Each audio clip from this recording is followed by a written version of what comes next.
Hello everyone. I thought I'll share my insights on CSAT paper. CSAT was one paper where I really had not spent much of time preparing for that.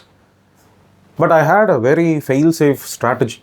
I had an approach. I had a mindset, I would say. If you ask me, was I really good at maths? No, I was not good at all. Even factorial, permutation, combination, if you ask me to say the formula, I cannot actually do that. But I can always clear CSAT, and that too with a very good margin, simply because I know about myself. I know where my strengths are. I have made detailed videos on exam hall strategy, which you can watch.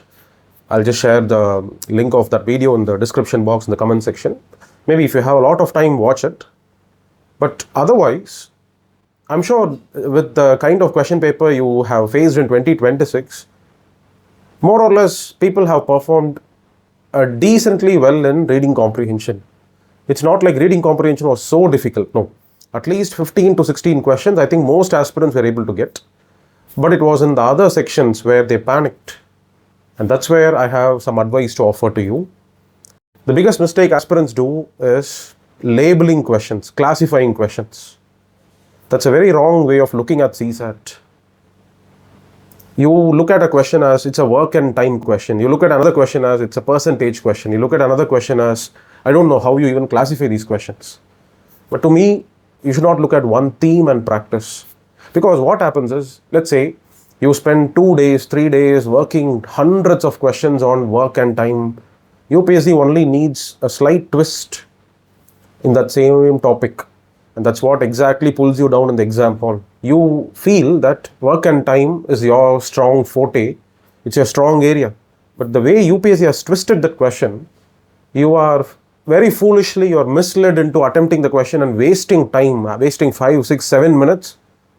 And after not getting an answer, you start trembling, you start panicking. And why does this happen? Because subconsciously you have started believing that you have done enough preparation on this particular topic. That's not how I look at CSAT. I look at CSAT as a bunch of questions. I look at 5 questions in a stretch. I look at questions, let's say 10 questions in a stretch, and I know that UPSC's way of framing the questions and arranging the questions are, if there are 10 math and data sufficiency questions you take, definitely there are 3 to 4 easy ones. So my superiority, or I would say my capacity to crack CSAT continuously was more about spotting those 3 or 4 questions consistently. You give me any 10 questions with a correct mix of easy, medium, difficult, I know exactly how much of time should be given on choosing a question, how much of time should be spent, even if it goes beyond 3rd minute, 4th minute. My inner feeling says that, yes, if I proceed for the 4th or 5th minute, I will get, I'm so close to getting the answer right. That sense should be strongly within you.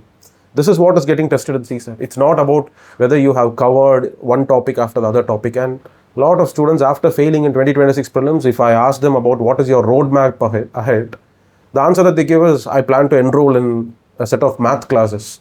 I plan to practice more on so and so areas. You're once again missing the big picture of things. You're once again missing what UPSC is wanting in you. Maybe you may want to become good with ratio. Maybe you may want to become good with permutation combination. That is not what UPSC wants from you. UPSC wants you to be a quick decision maker. UPSC wants you to be an alert decision maker. UPSC wants you to be conscious about your strengths, weaknesses. UPSC wants you to be very choosy and selective in making correct choices. These are the skills that gets tested, right? So first, stop saying to me that you plan to strengthen so and so and so topic and theme. That's of no use. Whatever you may strengthen, UPSC only needs one small twist and you're finished with that. Instead, understand that UPSC has spread out the easy and medium difficulty questions somewhere, everywhere in the question paper. Train yourself to spot them. How can you do that? That's where I have designed a program. So these are some worksheets, as you can see. Every day I post this worksheet in my mentorship group. And every worksheet has 5 questions. The time is only 10 minutes. You have to only take 10 minutes. But you have to spot the 2 or 3 easy and medium questions I have hidden among the 5 questions. Right? Prima facie, it may look like a very difficult question. But once you start solving, if you can only mechanically, manually, diagrammatically draw it and start sensing it, you will feel the question actually is easy. This is the practice that I intend to carry on from now till next prelims 2027.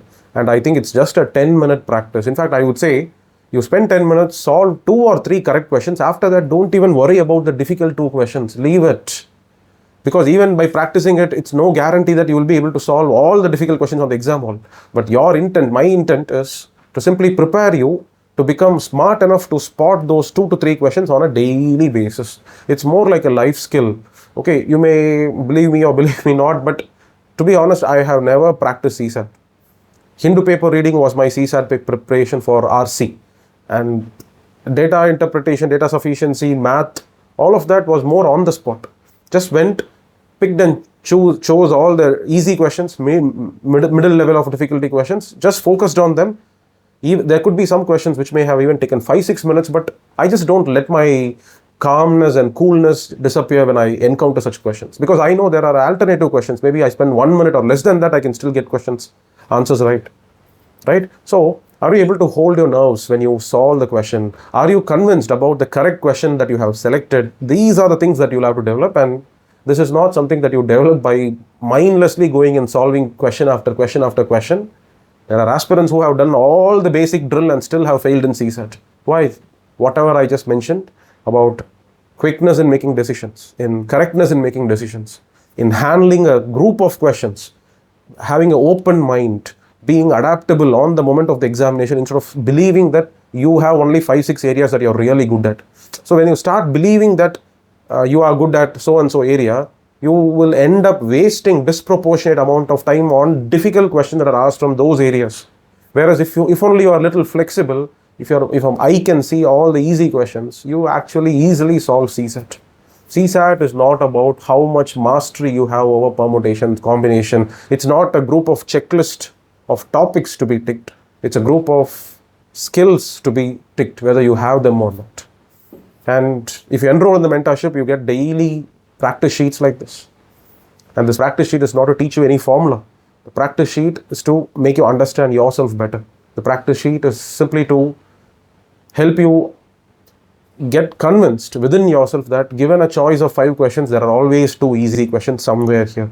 Right? You are racing against the 10 minutes not to solve all the 5 questions. Your race against time in these 10 minutes is simply to spot those easy ones and manually work them out, figure them out. Right?